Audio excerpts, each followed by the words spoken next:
Hello and welcome to the Incursion Podcast, a weekly podcast all about indie games and their creators and such. I don't know why I said that so weird. It was indie really games. Yeah, I'm not that. I don't know. You gonna start? I don't know where I was going with that. That it was just weird. More like, is that like a thing? I don't really know. I was gonna say I'm not that like harmonic. I'm not that like musical. I'm not that musical of a person. I actually kind of hate musicals. Little did you know. I wouldn't have even guessed. I don't like sing talking. It really bothers me. Oh, well then you must kind of hate yourself then. Yeah.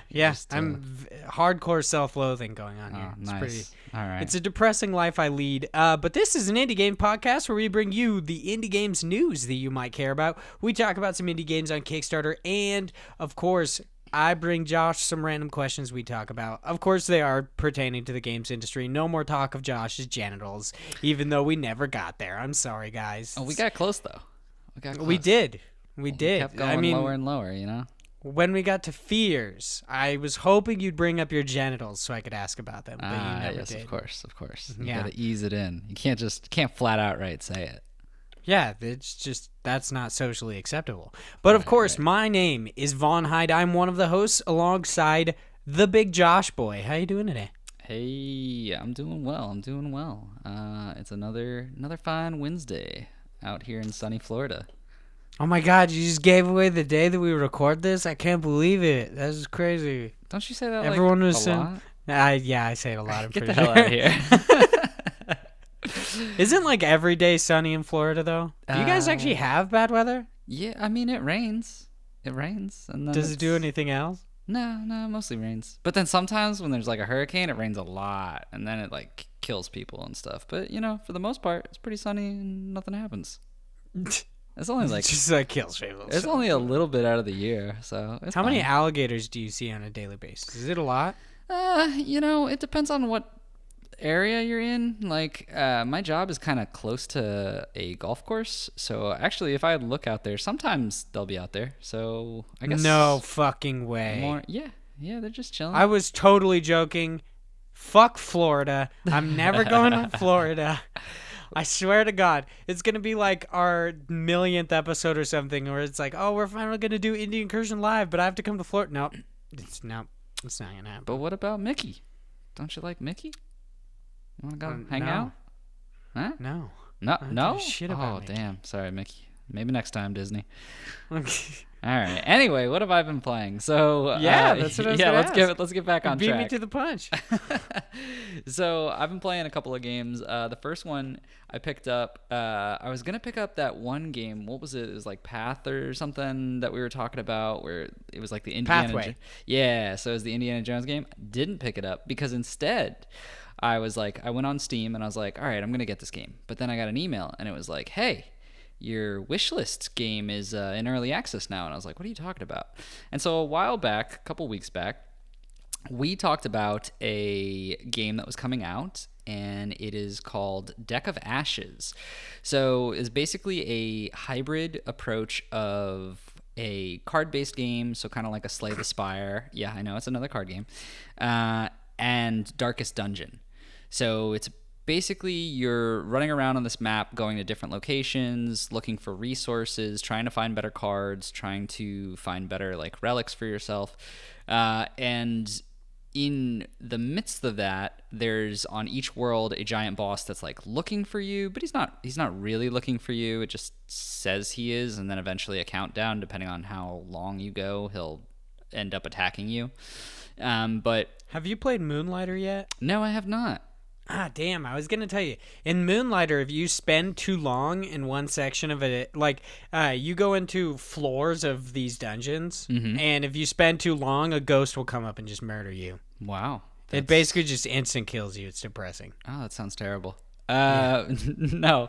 So no, this is more like there's a map of like 15 plus spaces, and it's in a giant, just like each one of them connects. And so you get to move from space to space, and each one is a different thing. So there might be random events, there might be battles, there might be just like little circles that do nothing, but you can harvest for resources.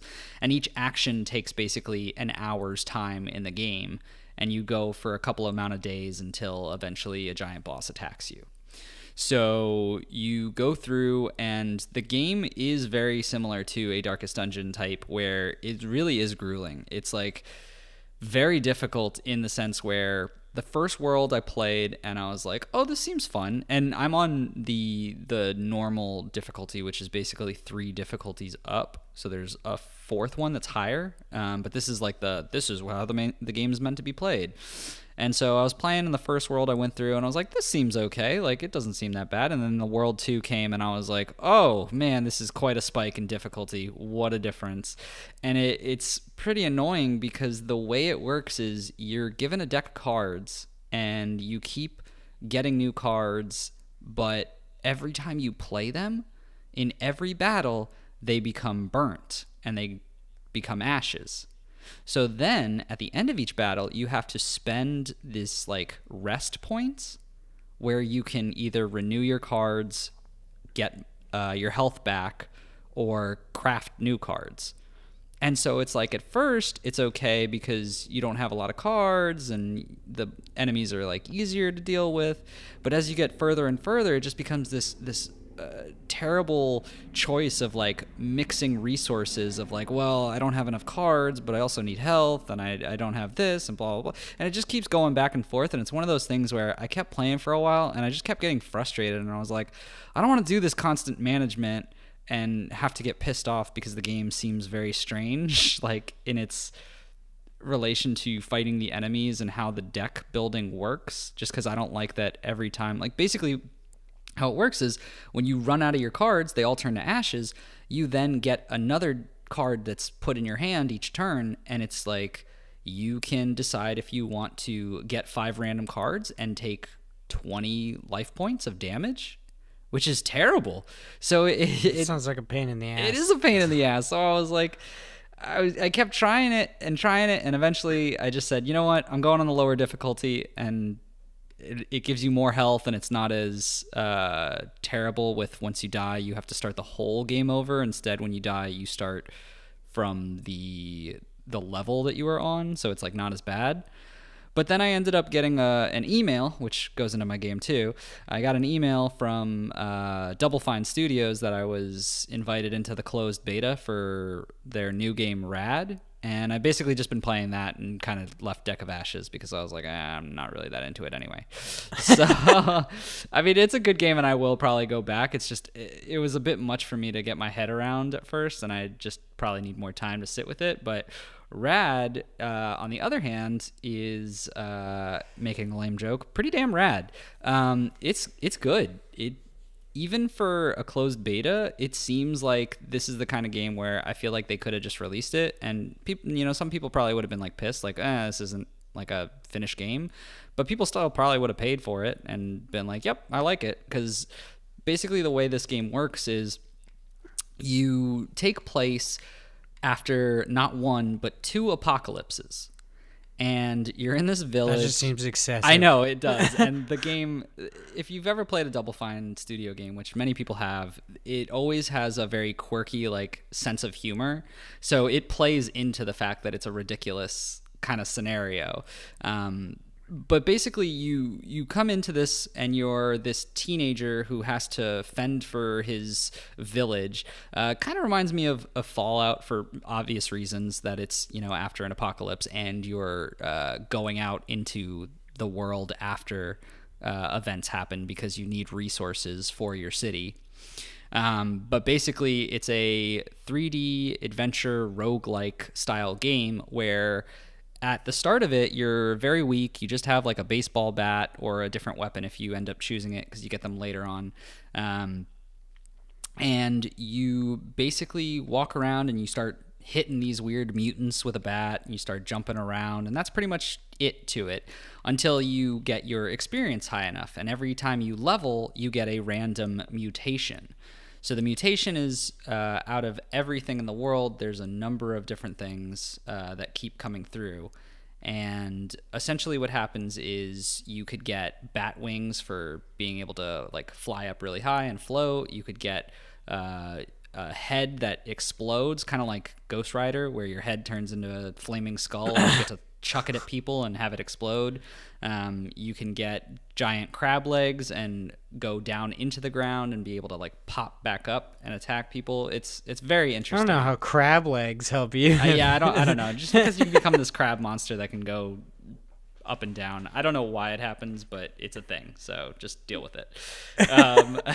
But it's still it's a lot of fun. It can be annoying because you can't really pick the mutations. They're just kind of random. But at the same time, it makes the game always unique because you never know what you're going to get, and you have to kind of just work with the mutations you're given and then play out the run based on that. That's pretty awesome. Speaking of like mutations, I've actually, for the games that I've been playing this week, I popped in and I downloaded and played Nuclear Throne. I've loved this game for a long time. I think Vlambeer is an awesome like development studio. And it has a very similar mechanic where every time you level up, you get like you can mutate in certain ways, which is basically just getting like different skills and abilities. But of course they're random, so you can get different ones each time.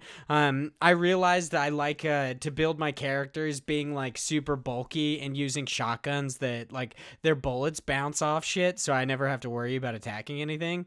So that's basically what I do. Every mutation I get, I'm just like, okay, I just want more ammo for shotguns. And bullets that bounce. That's about it. It's pretty fun. Other than that, I played some Enter the Gungeon as well. I downloaded it. I've heard that after the new update, the Gunslinger is actually super OP. And then I realized getting the Gunslinger is a pain in the ass, and I'm probably not going to be able to do that because you have to unlock the Paradox, and then you have to beat the game as the Paradox and all sorts of other stuff. It's really weird.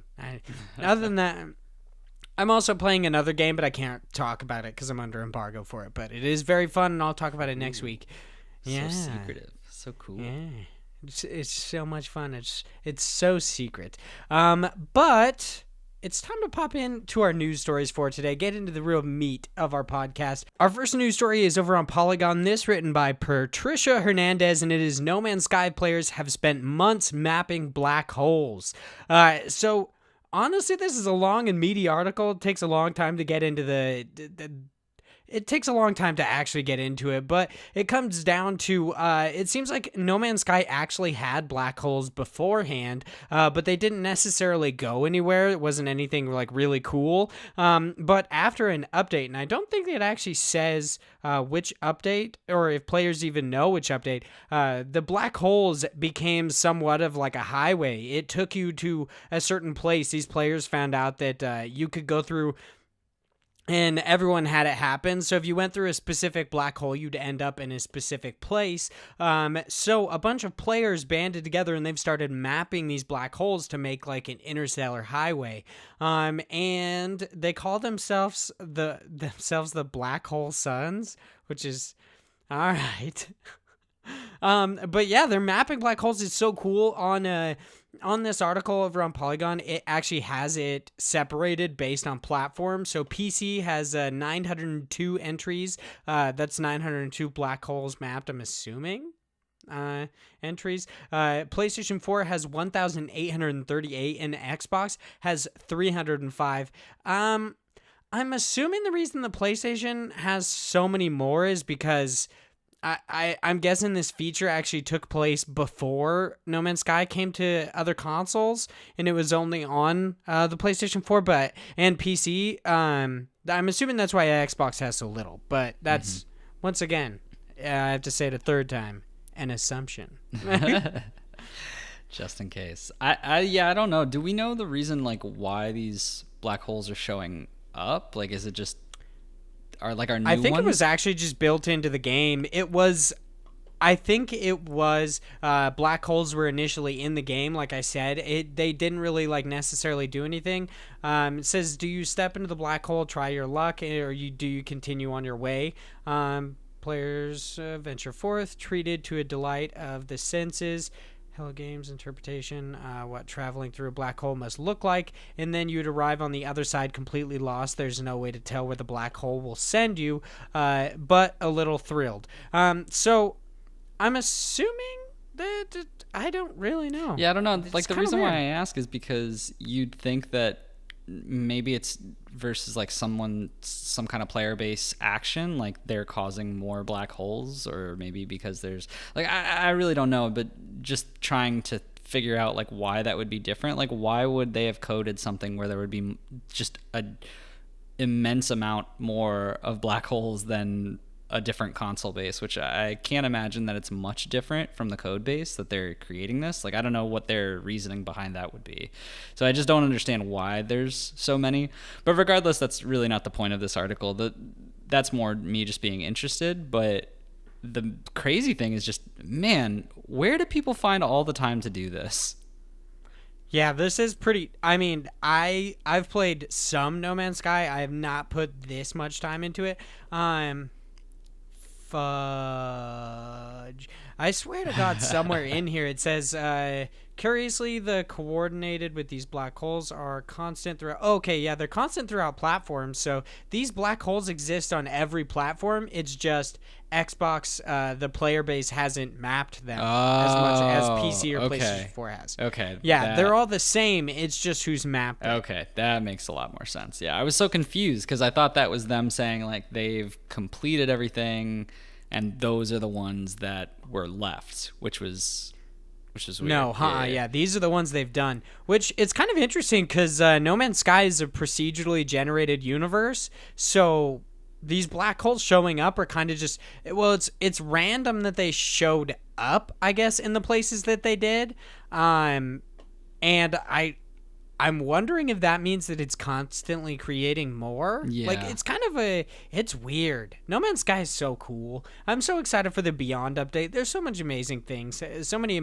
happening with No Man's Sky. And the fact that, like, stuff like this happens where it's an entire, like, I'm assuming hundreds, if not, well, let's just go with, like tens, if not hundreds of people are they're just becoming like map makers. They're becoming cartographers. It's so cool.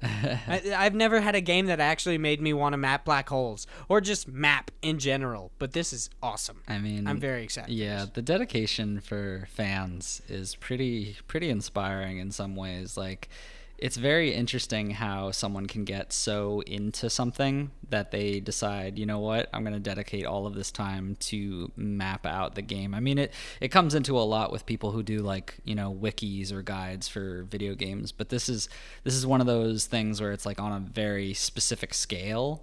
And I know obviously there's a community, so it makes it easier when you have more people all putting this together into one, but like, this is still a massive project and definitely something that takes time because you have to find each one of these black holes. You have to find out where in the universe you are. You have to map the entire universe to know. And then from that, like, one of the things in the article was there's the risk that this could all be blown away once the patch comes out, or not the patch, but the new update. So like, they're doing this all within the knowledge that this could be for nothing.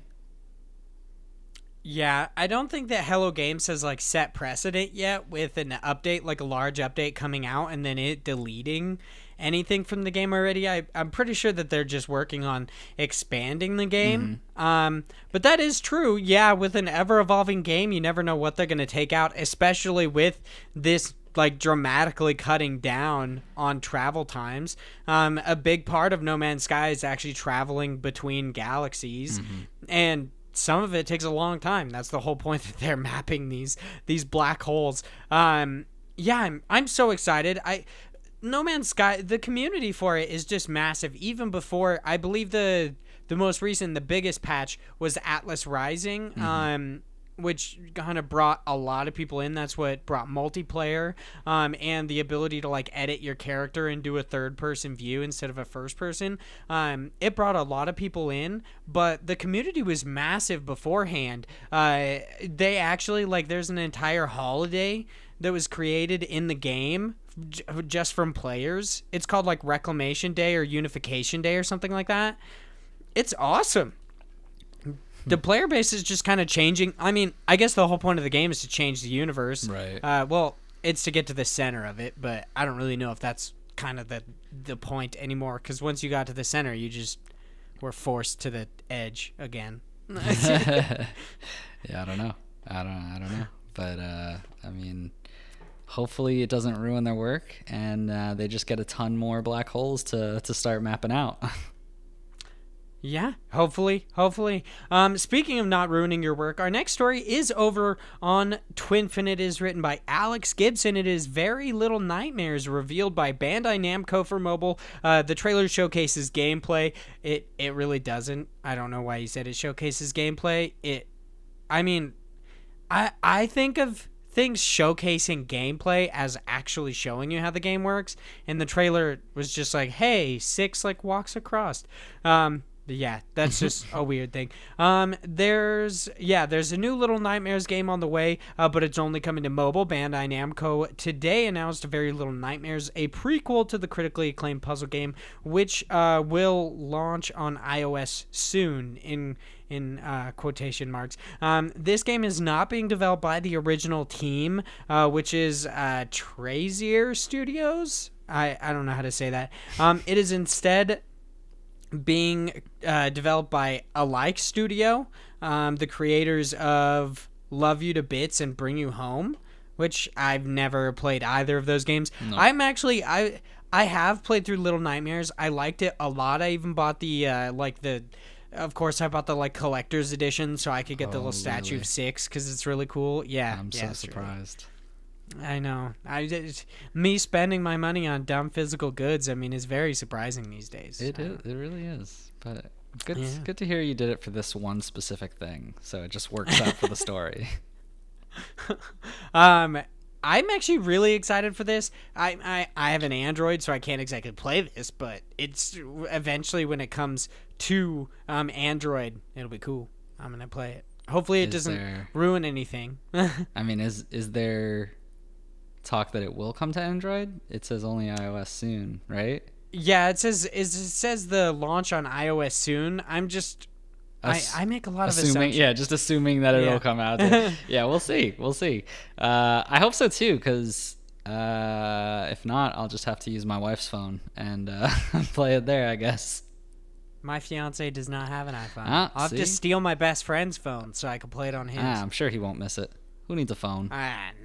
He's got 2. Okay. Well, clearly he has a second phone that doesn't actually do anything. It's just used for listening to music. So he doesn't need the one that actually works. Why doesn't he use his regular phone for listening to music? I don't know. Fool. Yeah. What a fool. He doesn't want to break it, I guess. We work in a place. We both work in the same place, and it's like a warehouse, and I'm assuming he just doesn't want to break his cool phone. Oh, you get to work with your bestie every day? So cute. Yeah. Yeah, several of my friends, actually. I work with them. Wow, you guys are so cool. Yeah, I just run a machine that packages coffee every day. It's so much fun. Do you like coffee? No, I hate it. So ironic. I love it. Yeah, I don't like the smell. I don't like the taste. I don't like anything about it. Oh, wow. Well, sounds like your little nightmare. But I hate it.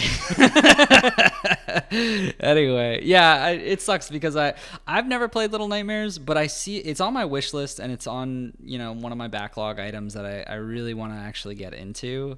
Every time I've seen it, I'm always like, I should pick that up. It looks like it would be a lot of fun.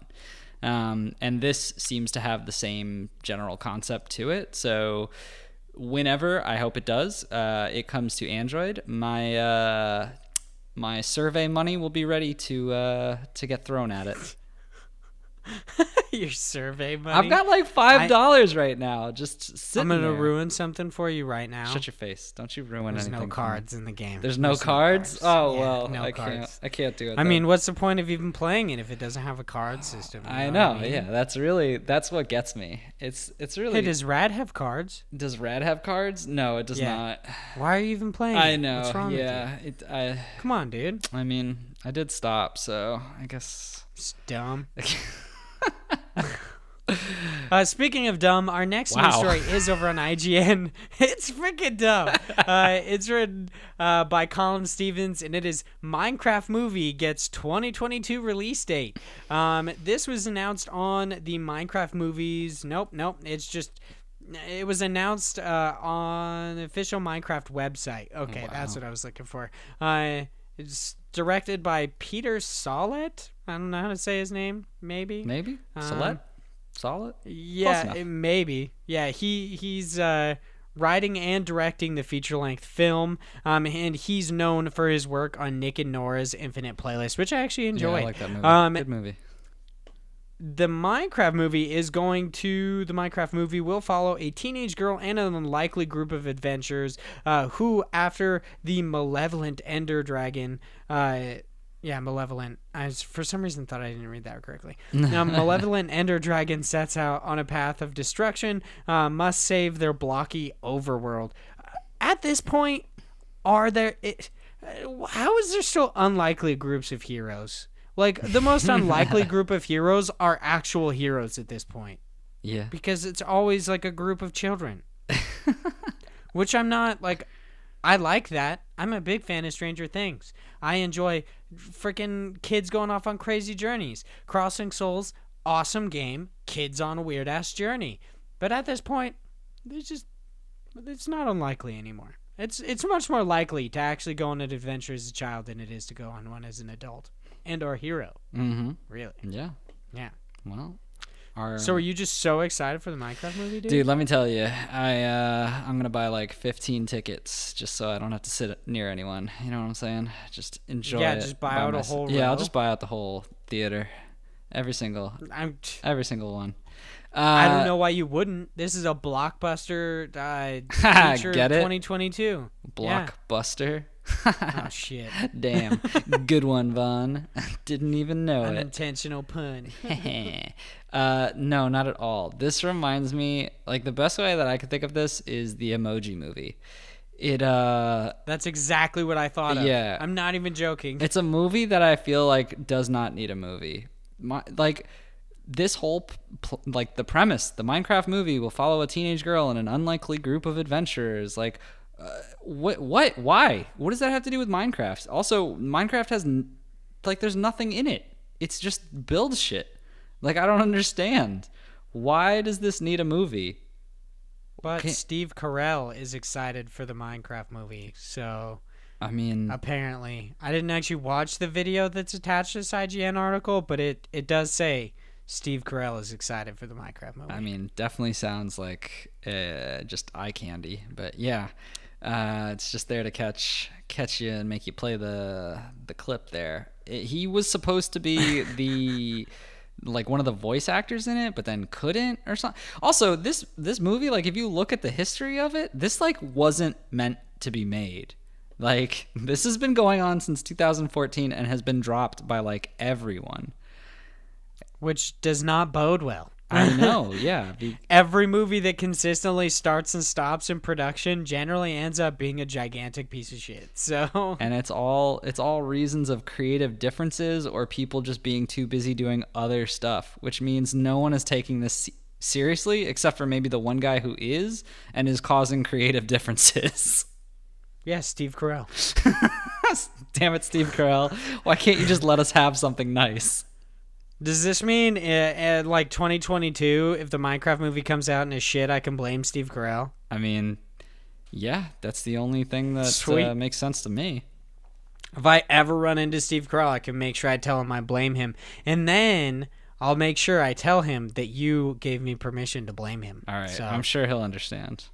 Yeah, the blame... there's so much blame in this. The blame wouldn't fall on me. It would fall on you for allowing me to blame him, you see? Yeah. I mean, yeah, you got. I mean, you following, you catching my drift? Yeah, I guess there's no other way out of it. Clearly, it's all my fault. You're just dug into a hole. I'm sorry. But speaking of drifts, our next news story is over on Rocket League. No, it's not on Rocket League. Whoa, it's on Rocket League. It's on Twinfinite. It's written by Tom May, something like that. It is Rocket League update disables loot box keys in Belgium and the Netherlands. The latest update for Rocket League releases today has removed the ability to open loot boxes or crates with keys within the game for players in Belgium and the Netherlands. Had to get that out of the way. Good. The new changes The new change was found in the patch notes for the 1.61 update, explicitly stating that the players for the 2 regions can no longer open crates with keys due to government regulations. Yeah, the crates can still be opened with decryptors, which can be earned in-game during special events or with the Rocket Pass. Last year, Belgium ruled that loot boxes in video games were a form of gambling and therefore illegal, citing FIFA 18, Counter-Strike Global Offensive, and Overwatch as examples. Valve disabled Counter-Strike Global Offense cases in Belgium and the Netherlands months after the ruling, followed by Blizzard's Overwatch and Electronic Arts ceasing the sale of FIFA points last January. I mean, this isn't really shocking. I don't know why this wasn't done earlier. Did we talk about this? Yeah, we talked about this off the podcast. How was this not done earlier? I don't know. This seems like this is something that should have been done a while back when everyone else was doing it. Yeah, if they declare loot boxes illegal, it's like, shouldn't you just stop putting, like, I don't know. Okay, so, I mean, this is kind of, I guess, a different thing because it's not necessarily that they're disabling loot boxes in Belgium and the Netherlands. They're just disabling the keys to open them. But you could still buy the keys? I doubt it. I mean, I don't know what these keys are used for otherwise. Yeah, that's what I'm saying. Than opening. But, I mean, you can get these decryptors to open them. I'm guessing these loot boxes still exist in the game. They just can't open them with paid-for keys. Okay, so I guess that is kind of an interesting loophole because the whole gambling idea is that you put your own money into it and then it's a chance-based system. You don't know what you're going to get. But by eliminating the ability to put your money into it to actually use that on the loot box, it's no longer gambling because you didn't spend any money on it, even though it's still random. Isn't it still gambling, though? I mean, you're gambling in-game currency. That's like outlawing the Pokemon Casino. It's still a thing. It needs to happen. It's illegal. It's dangerous. It's dangerous. The kids. Why won't anyone think of the kids? Yeah, think of the children. They can develop long-lasting gambling addictions based on freaking Pokemon. It's true. You gotta be careful with that kind of stuff. Dude, some would say random encounters in Pokemon is gambling. Just saying, freaking Pokemon needs to be outlawed in Belgium and the Netherlands. Really just everywhere. Take out all RNG out of everything. All roguelikes need to stop happening. Outlawed. Yeah, just everything. Everything. I mean, just anything with random components needs to be outlawed. Yep, we should know exactly what'll happen. In Belgium and the Netherlands. Every time, all the time. Just massive charts of data. Do you think they hate surprises? Like if someone gives them a surprise birthday party, do you think they get really upset? Yeah, because it's a gamble whether or not it's going to be great. Exactly. Or not, really. That's right. It's man. Whew. There's so many things. Oh my god. I hate to throw this out there. Do you think that they'll outlaw childbirth? Because initially you don't know what you're going to have. No. Yeah. At conception, you don't find out what the sex of your child is. So, I hate to throw this out there, but is pregnancy not gambling in Belgium and the Netherlands? Nobody knows, right? It's true. It's true. Sorry, guys. Shouldn't have got that loot box.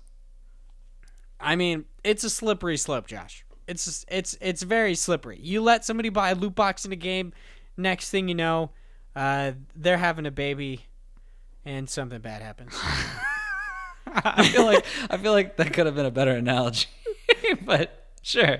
That was a perfect analogy. I don't know. We'll go from loot boxes to having a baby. To news cram. Boom. Whoa. It's time to get into news cram, Josh. All right. Cram. It's also weird that we went from having a baby, which is the opposite of cramming, to then going all the way to cram. Are we cramming the baby back in there? Is that how it works? That's not safe. You shouldn't do that. I'm just not even gonna. It's all kind of weird things. You just had to transition like that. Come on, man. Why you gotta do this to me? It worked. It was seamless. And then you brought attention to it, and now people are like, hey, that transition didn't make a lot of sense. And I'm like, oh, but it did. It just did. You know what it also was? It was a surprise. So this podcast, gambling in Belgium and the Netherlands, dude. You know what? We're banned. I'm sorry, Josh. Indie podcast. We just got on iTunes, and now we got banned from Belgium and the Netherlands. Wow. Whew, what a day. It's a momentous occasion when you get blocked from an entire country. I'm going to tell you that. But our articles for News Cram today. The first one is One Finger Death Punch 2, available now on PC, or now for PC. Sorry, got to get the title correct. This is over on Twinfinite. Then we got My Time at Portia gets a launch trailer for its console release. That is also on Twinfinite. Guard Duty arrives May 2nd, is over on IndieHangover.com. And the last story in Newscram, because there was really just not a lot of news this week. It's weird. Is No Man's Sky Vulkan update is good news for PC players. That is also over on Twinfinite. Now, we need to bless the crowd, and God bless the crowd, Josh. It's gonna be so good. I'm so excited. We should get like one of those ominous chants, not ominous, but like the like kind of thing that happens. I mean, that's pretty ominous. Yeah, really. I mean, I don't want to, because you know what that sometimes that signifies childbirth, and that's illegal. Oh so. yeah. You're right. Maybe. Well, we'll clip it out of the Belgium one. You know. We're not allowed in Belgium anymore. I'm sorry. They won't know. It'll be fine. We still got this one. We still have one. They can't ban us yet. They don't know yet.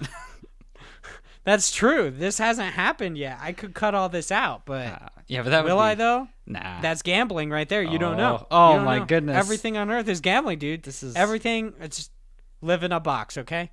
So our two games. Our two games over on God Bless the Crowd are from Kickstarter, and it is one is not a great game. It's actually a retro streaming service called Antstream. Yeah, Antstream. The Retro Gaming Reborn as their tagline. That's a cow game. It's so dumb. And Grand Guilds, which is a tactical RPG. ... Guess what, Josh? It has cards. Yeah. Wow. I know. Cards? Big shocker. Josh grabbed a game with cards of all the plethora of games that are on Kickstarter. Okay, the other one Josh was like this, sniffed out the this one like with one cards. where it's these girls who ride cats and stuff, and I didn't really want to talk about that one, so I went with this. Okay. You didn't want to talk about anime boobs again, dude? Come on, dude. bro. Speaking of anime boobs, you went with cards over anime boobs? I looked at while I was going through the list. I saw that Subverse is still going on their goal right now. They're at 700. No, it was 700 euros. It's like 900, almost $1 million, like US dollars. Holy shit! Yeah, dude. This is gonna be the greatest game of all time. And it's gotten all these additional features. It's gotten to the point where they've gotten so much money that they keep adding new like stretch goals. I mean, Critical Role just had a momentous like Kickstarter. Now Subverse is actually going to pass it. Critical Role literally is going to get eclipsed by porn. So that's a thing. I mean, yeah, I can see it.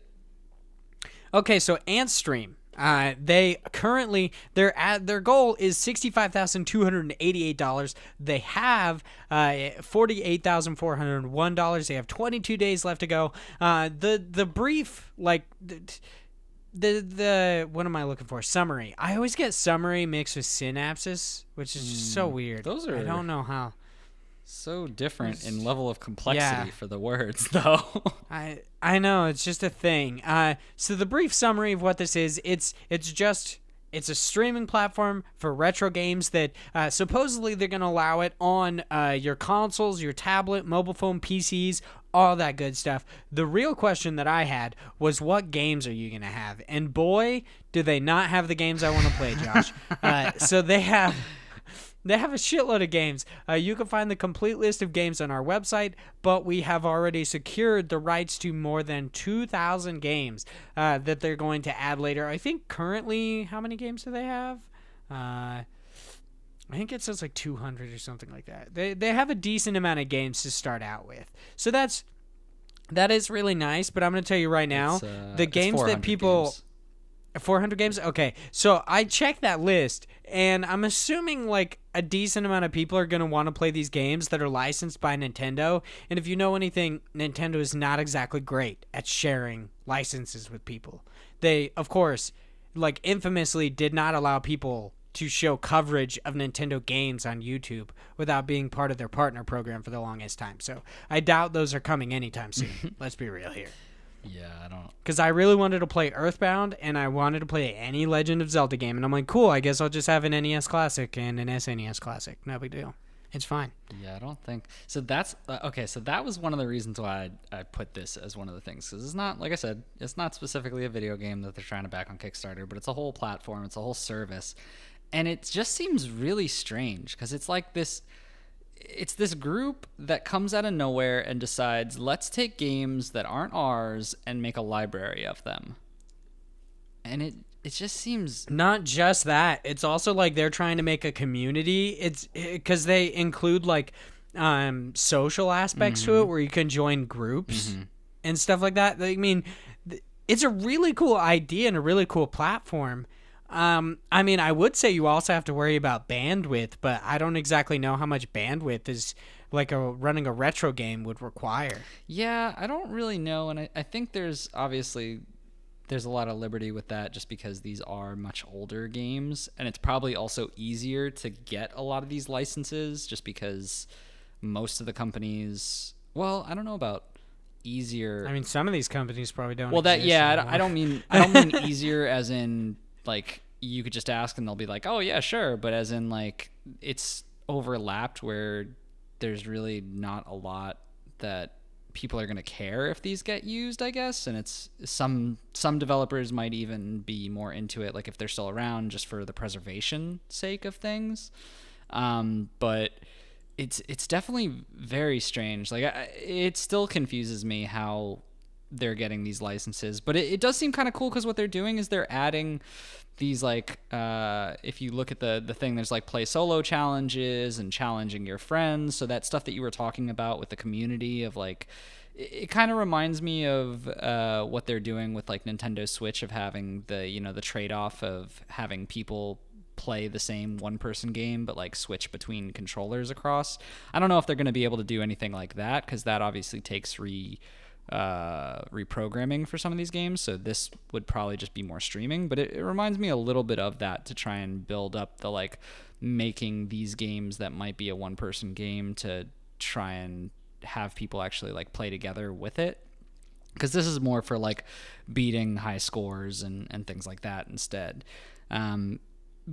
But at the same time, it's one of those things where it's like this is the bad thing, and it's happening with like Netflix, it's happening with Hulu from the video side. It's like, do we really need so many of these services? At the end of the day, it's really going to start racking up. Like, how much realistically? Let me see. So this is I was talking to my best friend Chase about this. That like eventually streaming services are going to cost just as much as like cable, but.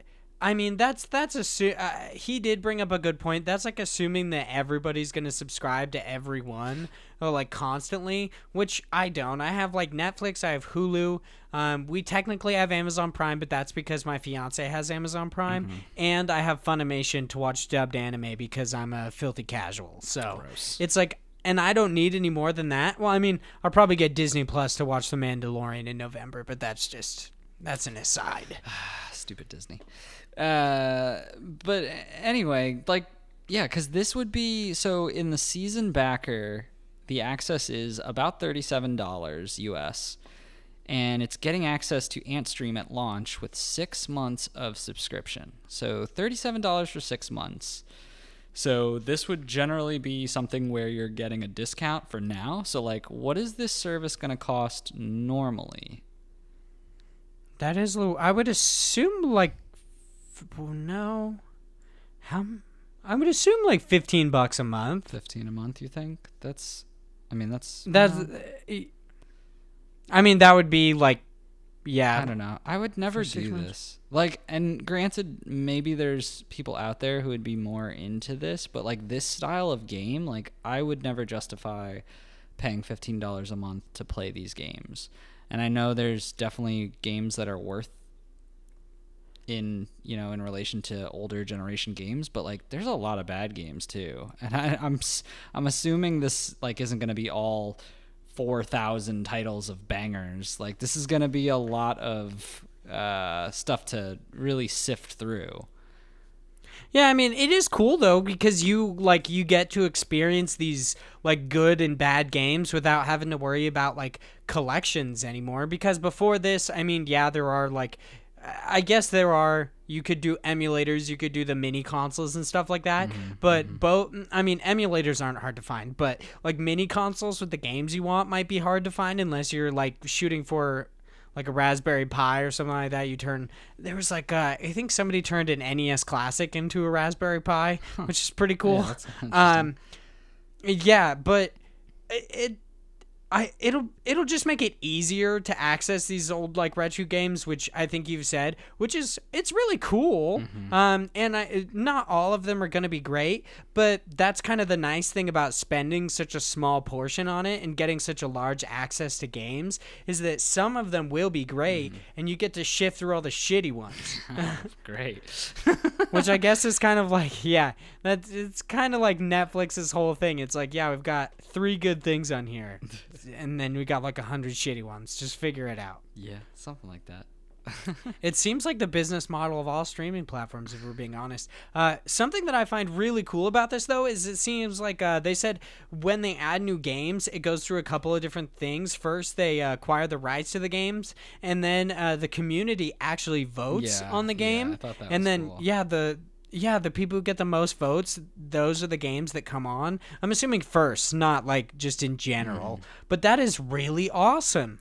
Yeah, no, it definitely is one of the things that would make me more lean towards this, I guess, is that if I was getting into this, the main part is, like you said, building that community. It's actually getting endeavored into this kind of society of older gaming, retro gaming platform, and being able to say like, oh, there's this one game, like it's the best game out there, we've got to get it, and trying to rally people up to basically either believe you or to have that same opinion and say like, no, this is the game we need. And it makes it seem like you have a voice in a giant corporation. Obviously this isn't going to be a giant corporation because this is a team of, it looked like 15 or 20ish. It's definitely not a lot. Yeah, no, but in the grand scheme of things, it's basically giving you a voice inside a company that you're not obviously a part of. So it's a nice subset to it. Once again, I don't think that this would be for me, but there definitely seems to be already a good amount of people who are going for it. They have 474 backers. They've got $48,000 already towards their goal, and they're looking for 65. So they're, in relation to how much they've made, they're not that far off. They're more than 2/3 there. And they still have 22 days to go. So, there's definitely a chance that this is going to make it. Yeah, I definitely think that they'll hit it. I'm not worried at all for this actually hitting the goal. I'm somewhat worried about the sustainability because eventually they're going to run out of games that they can actually acquire licenses for because certain companies just will not, especially because of the craze of like mini consoles. Right. Right. I mean, it's speculated that there are certain games that were actually taken off the PlayStation Store because they're in the PlayStation Classics to possibly bolster sales for the PlayStation Classics. So, I mean, if that is true, and people are trying to like push you toward buying mini consoles, it would behoove them to not allow you to use their license to acquire the rights for it. So, I mean, acquiring the rights for something is way different than just purchasing a license, by the way. They're completely different things. Because acquiring the rights for something allows you to, I'm fairly certain it allows you to build upon that initial IP versus just acquiring the license would allow you to use it. Like, hey, you can play this game versus, hey, you can make more of this game. Right. Yeah, I believe you're right. I have no background in legal though, so I would be the Yeah, last me person neither. to ask about I'm that. not a lawyer. But the other game that we got on here, and this is one, I mean, not the other game because the other one's not a game, it's a streaming service. But the actual game on here is called Grand Guilds, and it actually looks really cool. Oh. Even though it does have Shit cards, on me Josh. for all those It's got cards, but I still got you. I mean, it looks, I'll be honest, the artwork for it, like the still drawings, they do look way cooler than the game's actual graphics. But this game looks freaking cool. I do have one huge gripe. So there's a guy in it that uses a bow. His name is, it's a weird name. It's something, okay. It's taking me forever to scroll to him. So he uses a bow. And then his name is Paco. He uses a bow. And then there's a girl who has a sniper rifle. Why are you using a bow if guns exist in this universe? I don't understand that. Like, people go bow hunting now, but it's for sport. Like, is this guy bow hunting humans? I don't understand. Also, why are people using swords? You have guns. I mean, what? They're just, they're old school. Maybe there's only like a few guns and like no one can. There's one gun in the game. It's kind of like Bianca in the Dragon Age series. Yeah. It's like you can't get it. No one can really, afford the guns. There's not enough resources, or like people don't know. I don't know. It's something stupid, but there's only a few, and you can't have it except for that one. The developer puts in a one-liner about why there's only one gun in the game, why nobody else using guns. It's like, yeah, I made this gun, and that's all it ever says. It's just the one person who knows how to make it. It's a rare, handed down secret among their generation of people. Well, actually, in D&D, there's like technically it's not like an official class, because it wasn't created by the creators of D&D, but there's like a fan-made class, I believe, actually created by one of the people who does Critical Role, and it's a gunslinger, and you're like one of the only people like on Earth that can create guns. See? You build your own guns. See, there you go. That's background solved. Now we know. Yeah, solved it. This game is looking for $12,000 for its goal. It's actually already succeeded. It's got $15,626, and it's coming to Steam. It's weird that it says DRM free. Yeah. I understand that. I mean, that's just not a platform. It's weird to include it there, but okay. And the Nintendo Switch. I'm actually super excited for this game. This game looks awesome. Yeah, it looks pretty cool. It's very very normal in the sense of like a tactical RPG where you have the grid, you're moving your characters alongside it, but basically, as Vaughn already mentioned, you have cards. So I think it's pretty cool because it definitely will make it feel a lot different. Normally in tactical RPGs, it's kind of learning your character and what they can do and then just playing it out that way. But with this, it seems that each character is going to have its own card set, and then based on that, you can use certain skills for the cards you have based on action points. And you can actually build your card deck out so you can change your character to play in certain ways. So it's kind of enabling it so you have, I don't want to say different classes specifically, but it gives them different play styles so that you can use the character in a way that might be not, obvious, I guess. I don't know how vast the card actually mechanics get into this as to how many different variations you can have in a playstyle, but it seems pretty cool just from the concept that I'm seeing. Obviously, I haven't seen anything more of the Kickstarter and just a few videos, but I like it. Like I said, and we've talked about this before, even though you always kind of rip on me about it. Anything that's just a normal card game, meh. Anything that is card game elements is a win. It's kind of like that Drake meme. I feel like that's definitely me, and it's like the first one is just like normal card games like Magic the Gathering. It's got the Drake with his like, nah, I don't like that. And then it goes to anything else, and he's just like, yeah.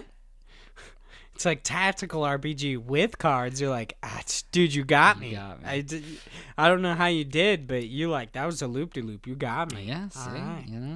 I don't know. With tactical RPGs, it's a very hit or miss with me. Like, I feel like I'm not always into them, but there are some that I just love. Vandal Hearts for old school PlayStation, like PlayStation 1, was one of my favorite games ever, and that was a tactical RPG. But this definitely seems like something I could get into. I don't know. It does, the art style to it does seem a little wonky to me. Yeah, the overworld art style that's not hand-drawn kind of reminds me of RuneScape 3.0. It looks weird. Yeah, I don't know if you play RuneScape 3.0. No, but it looks like this. I get what you kind of mean, just because looking at that, the weird, when you're traveling on the map and your ship does that weird turn, I don't know. Who's getting nitpicky now, Josh? I mean, I wouldn't stop playing because of that, though. I would still play it. I just don't enjoy that aspect. Yeah, it stops. No. But I don't know. Oh my god, it does turn weird. Yeah, that's what I was saying. It had, I don't know. Just kidding, I can't play the animation to it is a little awkward. But otherwise, it looks really nice. Yeah, that ship turns on a dime. I'm pretty sure that's not how... I mean, I guess it's an airship, but still. Yeah, man, it's got those thrusters on the side. It turns better than my car. Well, it's kind of depressing. Clearly your car sucks. What are you going to do? It does. It does suck. The characters are really, really cool in this, especially that chick with a gun. I mean, I know. I'm so Only one excited with a to find gun. out how she got this. How did she get it? Who knows? You'll have to back the Kickstarter to find out. Oh, that's super cool. I don't know why I made that sound with my mouth. I don't know. I was like just pushing my lips together, and then I got to the social goals portion where it says, your pledge means a lot to us, but there are also other ways to support the campaign. Help us spread the word on social media. And then right before that, you will get an awesome reward. And the reward is they're going to create a short manga-style comic set in the world of Grand Guild. That's cool. Yeah, it's interesting when they do little things like that. I've been seeing it a lot more recently for Kickstarter, where they're putting these subset goals. This one specifically for the manga, if they get these, but you'll see things where for however many retweets or Facebook likes or things like that, they'll end up adding different little elements to the game. And I really like when they do that, because it does, boost that social aspect to this, which is very important when you're working on a Kickstarter. Yeah, everybody's got to share it, dude. I share a freakish amount of Kickstarter stuff. It's kind of weird. Actually, I mean, I just share a lot of indie game stuff, so that's just kind of my deal. This brings us to our question of the day, or I guess the week, technically, because this is a weekly podcast. But you are asking a question on a specific day, so it's a question of today. Man, I'm so glad that you're with me here, Josh, because you saved me from a lot of predicaments. I know, I got you. Our question this week is going to be, should all games have difficulty settings? So this is also... I think I brought up a conversation about accessibility in games either 2 weeks ago or 1 week ago. But this was also a subsect of that conversation with accessibility, and then difficulty settings were also brought in because of Sekiro's difficulty. Do you think difficulty settings should be put in every game? Because I'll admit, they are exceptionally nice, because there are some games that I don't play because I'm not good at video games, and I literally I can't get any better. Yeah. Or I just feel like I can't. I guess I get beaten down. But I feel like I'm going to be on the opposite end of this one. I don't think they should be in games. And just to be 100% clear, I'm not saying that they should be in every game. I'm just saying I like them in games. Of course. I do not think so. And it's not for any reason of like, there's a lot of mean people in the world, and there's some people who are, the people who like shit on others for not being good at a game, and they'll basically say like, oh, well, you should just get good or you shouldn't play it. Like, that's not the reason. Just to point out, you've told me to get good like 20 times on this podcast. I know, but that's because we're buds. I could tell you to get good. I'm not going to tell. That's a good point. I'm not going to tell other people to get good. They can get whatever they want. But you got to get good. But other people, they can do what they want. But why I say that it shouldn't have a difficulty setting for every single game is because it really breaks the mold for a game and the way it was meant to be played. So the way I kind of see a lot of video games and the creation of things is the creator had an artistic standpoint in mind of how he or she wanted his piece of work to be consumed.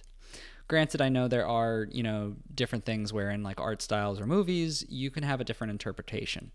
But for mediums like movies, mediums like, artwork, it doesn't really work that way. You don't get to experience it in that different setting or at a different level, I suppose. And I feel like it just changes the way it was meant to be played, especially when you're doing things where you're making a game just totally kind of not, I don't want to make it sound mean, but basically just dumbing it down to a point where the game doesn't really have a challenge anymore. And I know there are some people who say, well, but I want the story, or I want, X, Y, and Z. And if that's the case, that's fine. There's people who literally play games and record without, any part of them being a part of it, where it's just the game, and you can go ahead and you can watch it and you can get that same experience and that same feeling. But when you have games where it just takes that difficulty out, is there really a need for that when you could just technically watch it anyway? Oh, crap. I really wish I had a better memory right now. There is a counter argument to that, the whole, like, you can watch it, but if I'm being honest, I just forgot. I forgot what it was. I saw it on Twitter, like, 2 days ago. They were like, hey, why don't you... Yeah, it was dumb. Yeah, I agree with it. It can be an artistic choice. So when this originally came out, Cory Barlog was like, he said that... like a difficulty setting was never going to be like an artistic choice in his games. Mm-hmm. And people took that as like oh, see, Cory's on our side. Oh, F you, difficulty settings should be in every game and everything. And then I think later he actually retracted that and he was like, hey, no, I'm just saying like in my games, that's not an artistic choice that I would make. Like that's not the art that I'm trying to make. Mm-hmm.